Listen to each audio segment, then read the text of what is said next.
सुकरात 500 साल कबल मसीह में गुजरे हैं। अजीम फ़लसफ़ी थे, बड़ा मशहूर था कि बड़े ज़हीन और बड़े इल्म वाली और बड़ी गहरी निगाह रखने वाली शख्सियत है हर चीज़ पर। बचपन में ही ज़हानत उनकी पता चलती थी।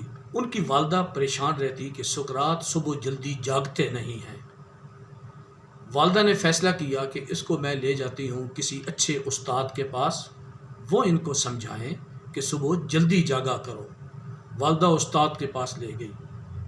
उस्ताद ने सुकरात को बिठाया और कहा, बेटा देखो, जो परिंदे सुबह जल्दी जागते हैं वो कीड़े मकोड़े जो सुबह उठ से होते हैं उनको आसानी से खा लेते हैं उनकी और अपनी खुराक पूरी कर लेते हैं, और जो परिंदे लेट जागते हैं उनके लिए खुराक फिर नहीं बचती और वो खुराक नहीं खा सकते।